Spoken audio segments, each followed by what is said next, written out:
Oke, selanjutnya kita akan menjawab soal nomor 19.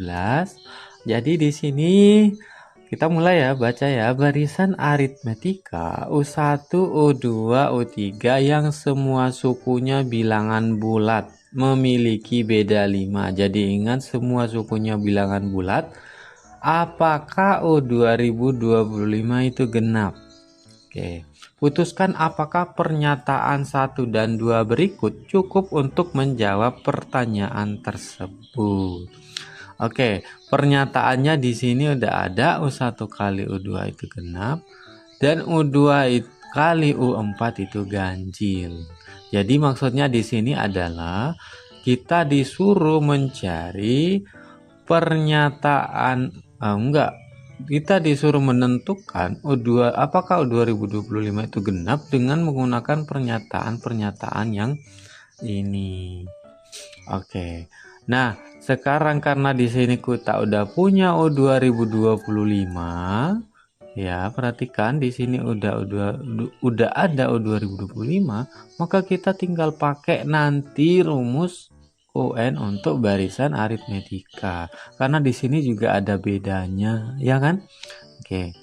Kalau UN rumusnya UN apa adik-adik?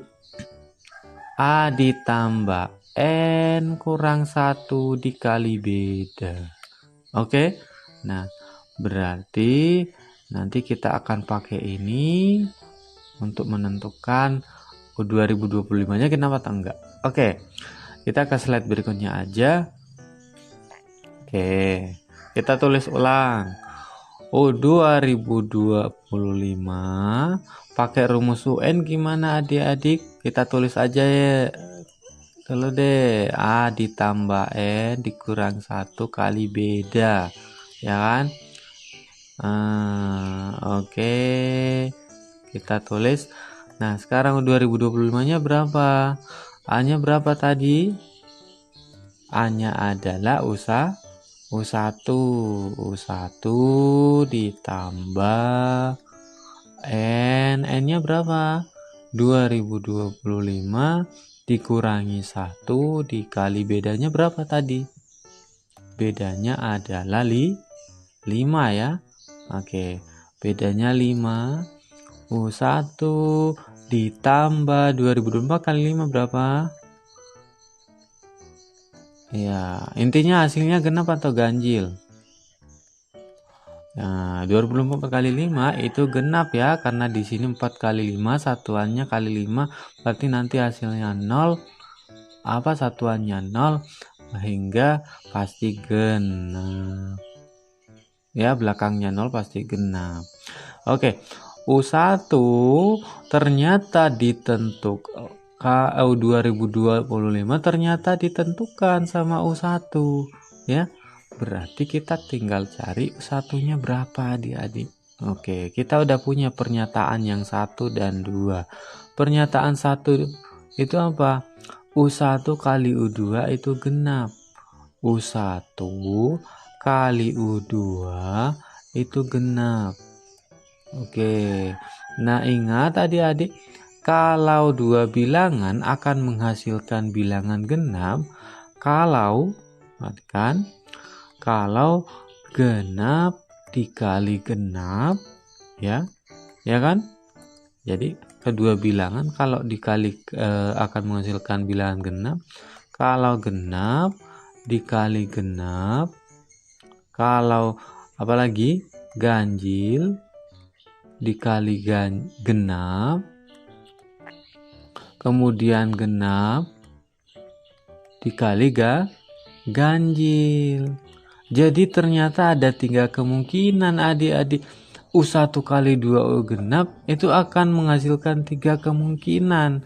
U1-nya genap, U2-nya genap, U1-nya ganjil, U2-nya genap, U1-nya genap, U2-nya ganjil. Itu kemungkinan adik-adik ya. Oke. Nah, karena di sini bisa selang-seling, U1-nya bisa berganti genap ganjil, maka ini pasti nggak menentu adik-adik. Nggak menentu adik-adik. U1-nya berapa? Kan kita mau cari U1.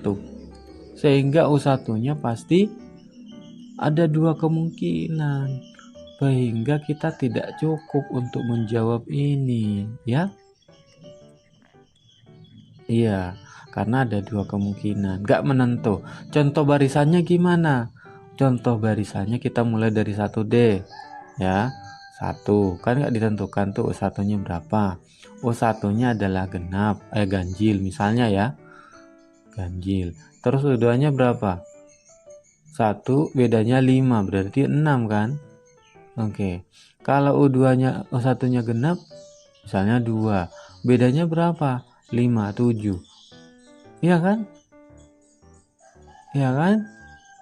Iya. U1 kali U2 genap gak? Benar. 1 kali 6 genap. 2 kali 5 genap. Nah, beda kan? Oke, jadi nggak cukup adik-adik, itu adalah salah satu contohnya. Kemudian kita punya yang kedua. U2 itu adalah kan U2 kali U4 kan ganjil. Oke. U2 kali U4 ganjil. Bilangan apa aja sama bilangan apa aja yang hasilnya ganjil adik-adik. Hanya ada satu kemungkinan kalau yang menghasilkan bilangan ganjil, yaitu ganjil kali ganjil aja. Ya enggak? Iya, coba aja dikalikan 1 kali 1 hasilnya ganjil kan? 2 kali 3 3 kali 3 9. Ya kan? Ganjil. Nah, sekarang kita mau ngecek U2 sama U4. Iya kan? Karena yang ditanyakan kita mau cari U1-nya berapa, kita cek. Misalnya ya adik-adik ya, barisannya adalah U2. Kalau dari U2 berarti misalnya 3, ya kan?